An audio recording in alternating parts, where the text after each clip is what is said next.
Alors pourquoi Savonnerie de Marcel? Parce que mon grand-père a été le maître artisan savonnier de la savonnerie du Midi pendant 45 ans. Donc les gestes qui sont faits ici, je les connais bien, je les ai vus faire toute une partie de ma vie. Et ce sont des gestes que j'aime, qui me touchent vraiment. Lui travaillait le savon selon l'empâtage à chaud, procédé typique de la fabrication du savon de Marseille. Moi, j'ai voulu créer un savon plus cosmétique, beaucoup plus doux, pour le quotidien des familles, qu'on puisse laver nos enfants avec. Et donc, j'ai décidé de travailler en saponification à froid.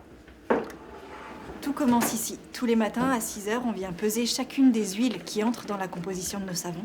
Et ce sont ces huiles-là, chacune dosée au 0,01 g près, qui constituent la base de tous nos savons. Plus quelques plantes qui sont cultivées à 8 km d'ici par Mathilde. Elle est spécialiste de la culture de la plante médicinale et donc on fait macérer ces plantes à l'intérieur des huiles pour aller en chercher certains composants et profiter de leurs propriétés à la fin dans le savon final. En fait, la pâte à savon, elle se construit en quelques minutes. On ne peut pas s'y reprendre à deux fois. C'est la pâte à savon qui décide. Donc au moment où il commence à brasser, généralement, il est concentré. Il n'interagit plus trop. Il reste les yeux sur sa pâte à savon et il l'accompagne jusqu'au moment où elle est prête à être coulée en moule. Donc là, c'est bon. On va pouvoir passer au mixage. Ça peut ressembler à de la pâtisserie. On a des points communs avec le chocolat, avec la pâtisserie, mais c'est de la chimie. Alors là, la pâte à savon est prête et on va venir la couler dans les moules en bois.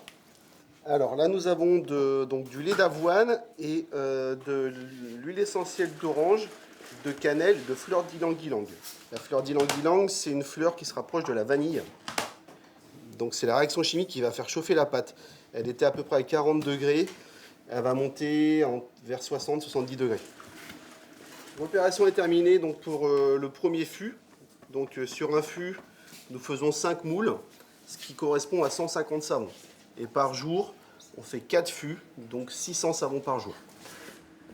48 heures après que la pâte à savon ait été coulée dans son moule, le savon est démoulé et donc on le place sur un outil qui nous est propre, la guitare du savonnier. Les cordes de guitare coupent des tranches et elles sont préparées pour l'affinage. Tout comme le fromage, on met le savon dans une cave d'affinage à température constante, à une hygrométrie très basse et en fonction du savon, entre 1 à 6 mois, en fonction du temps dont il a besoin pour affiner son pH, pour développer sa mousse et affiner son odeur.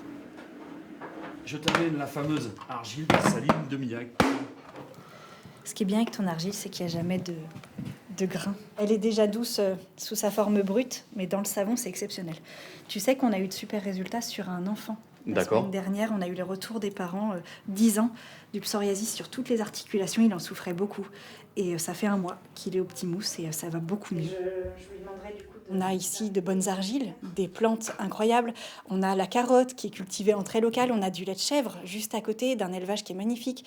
On a du lait de jument en Vendée. On a du lait d'ânesse à Cholet. On a tout ici en très local. On a des matières qui sont exceptionnelles. Et notre travail d'artisan, c'est de mettre en valeur leur travail de producteur.